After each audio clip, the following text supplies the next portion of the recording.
സർക്കാരിൻ്റെ മുൻകൂർ അനുമതി വേണ്ട കാര്യത്തിൽ അനുമതി ഇല്ലാതെ ഇത്രയും കാര്യങ്ങൾ നടത്താൻ എങ്ങനെ അവർ ധൈര്യപ്പെട്ടു? അതെല്ലാം ഉയർത്തുന്ന ഒട്ടേറെ സംശയങ്ങളുണ്ട്. സാധാരണഗതിയിൽ ഒരു കമ്പനിയും അത്തരമൊരു നടപടിയിലേക്ക് നീങ്ങാൻ ധൈര്യപ്പെടില്ല.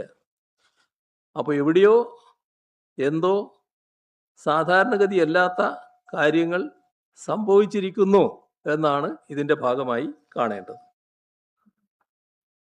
ഇതാണ് പൊതുവിൽ പറയാനുള്ളത്. ഭാഗം സഭയിൽ പറഞ്ഞല്ലോ, ഞാൻ മാത്രമല്ല പറഞ്ഞത്, മുഖ്യമന്ത്രിയും പറഞ്ഞല്ലോ. അപ്പോൾ അതിൽ ഇന്നലെ സഭയിൽ വന്ന കാര്യങ്ങൾ എടുത്താൽ ഒരു തർക്ക വിഷയമല്ല, എല്ലാവർക്കും വ്യക്തതയുള്ള കാര്യമാണ് അഗ്രിമെന്റ്. അത്തരമൊരു കാര്യത്തിന് മുൻകൂർ അനുമതി ആവശ്യമാണ്. അതാണ് ഞാൻ നേരത്തെ പറഞ്ഞത്.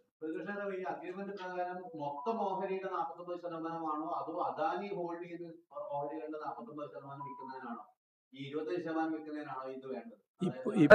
ഇക്കാര്യത്തിൽ അദാനിയുടെ സമ്മർദ്ദത്തിന് വഴങ്ങാൻ പാടില്ല.